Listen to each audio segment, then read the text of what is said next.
Good morning everyone. আজকের good মর্নিংটা একটু অন্যরকম, কারণ খুব তাড়াহুড়োর মধ্যে আছি। কালকে খুব হঠাৎ করেই ডিসাইড হয়েছে যে আমরা আজকে পুরী বেড়াতে যাচ্ছি। আমরা তিনজন যাচ্ছি, আমি, আমার হাজব্যান্ড আর আমার ছেলে রিদ্ধি।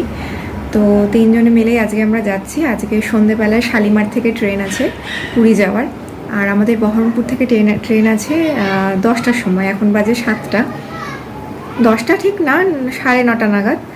এখন বাজে 7টা। এখন একটু পরে ঋদ্ধিকেও তুলবো, খাওয়াবো, রেডি করব, তারপর বেরোবো।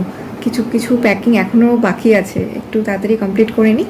তো তোমরা দেখতে থাকো। তো আমাদের এখানে প্যাকিং ডান। তো চলো, টাইম হয়ে গেছে, বেরোবো। আমরা চলে এসেছি কাশিমবাজার স্টেশন। এখন আমরা ট্রেন ধরবো, শিয়ালদায় যাব। তো একদম শিয়ালদা পৌঁছে আবার দেখা হচ্ছে। ফাইনালি আমরা পৌঁছে গেছি শিয়ালদায়। এবার আমরা যাচ্ছি লাউঞ্জে।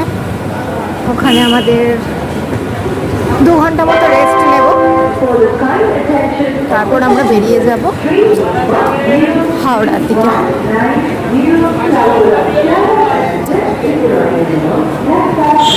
এই যে আমরা এখন হাঁটছি, এখন যাচ্ছি আমরা লাউঞ্জের দিকে। আমরা লোকাল ট্রেনে এসেছিলাম, যেহেতু রিজার্ভেশন পাইনি, হঠাৎ করেই এসেছিলাম, তো সেরকমভাবে ভিডিও করতে পারিনি ট্রেনে। এই যে আমরা চলে এসেছি লাউঞ্জে। বাইরেটা প্রচণ্ড গরম ছিল, সেই জন্য খুব অসুবিধা হচ্ছিল বলে আমরা এখানে লাউঞ্জে চলে এসেছি। 2 ঘন্টা রেস্ট করে তারপর আমরা এখান থেকে বেরিয়ে যাব শালিমারের দিকে। তো দেখো, রিদ্ধি খুব আনন্দ করছিল এখানে।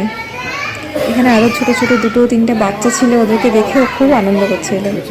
আর এই লাউঞ্জটা না খুব ভালো, নিট অ্যান্ড ক্লিন। এখানে বসে সময় কাটানোটা বেশ ভালো ভালো লাগলো এখানে বসে। আমি রিদ্ধিকে এখানে ফ্রেশ করলাম, আমরা নিজেরাও একটু ফ্রেশ হলাম, কিছু খেলাম।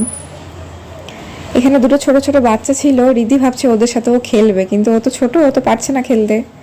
ও দেখেই ওদেরকে দেখে হাসছে। তো যাই হোক, এখানে আমরা কিছুক্ষণ রেস্ট করে তারপর আমরা বেরিয়ে পড়লাম শালিমারের দিকে। তো এই দেখো, রাস্তায় কত ভিড় ছট পুজোর জন্য।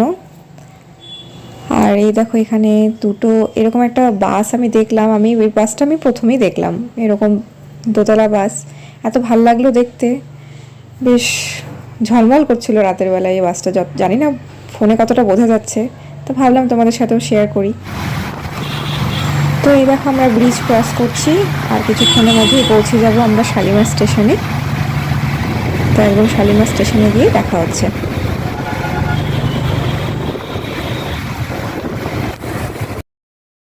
আমরা পৌঁছে গেছি শালিমার স্টেশনে। এই স্টেশনটা একটু মোটামুটি ফাঁকাই ছিল, খুব একটা ভিড় ছিল না। আমাদের ট্রেন দিয়েছিল। তো আমি এখানে বসে আছি, যেহেতু রিদ্ধি ঘুমিয়ে গেছিলো, ওকে নিয়ে একটু বসেছিলাম। আর আমার হাজব্যান্ড গেছিলো সব লাগেজগুলো রাখতে। তো একটু পরে আমিও বেরিয়ে পড়লাম এখান থেকে। এই দেখো, এখানে রিদ্ধি ঘুমিয়ে আছে। একটু আমি এখানে বসলাম, ওই জন্যই আমার হাঁটতে পারছিলাম না। তো এই যে ট্রেনে চলে এসেছি। দেখো, বাবা চলে এসেছে আমার সঙ্গে দেখা করতে। কতবার বারণ করলাম যে রাস্তায় ভিড়, এসো না, তাও চলে এসেছে জোর করে দেখা করতে। এই যে এখন পরের দিন সকাল 5টা, ভোর 5টা, আমরা পৌঁছে গেছি পুরী স্টেশন। পুরীতেই পৌঁছে গেছি, এটা পুরী স্টেশন। তো এখন হেঁটে হেঁটে যাচ্ছি। তো চলো, যার জন্য পুরীতে আসা, এই সেই সমুদ্র, এই টানেই মানুষ বারবার এই সমুদ্রের জন্য চলে আসে পুরীতে। তো এই যে ভোরবেলা এখানে দাঁড়িয়ে আছি, এত ভালো লাগছে দেখতে, খুব সুন্দর লাগছিল, মন ভরে গেল এখানে দাঁড়িয়ে দাঁড়িয়ে। তো চলো, এরপর যাবো আমরা হোটেল ঠিক করতে। তো চলো, পরে দেখা হবে নেক্সট ব্লগে।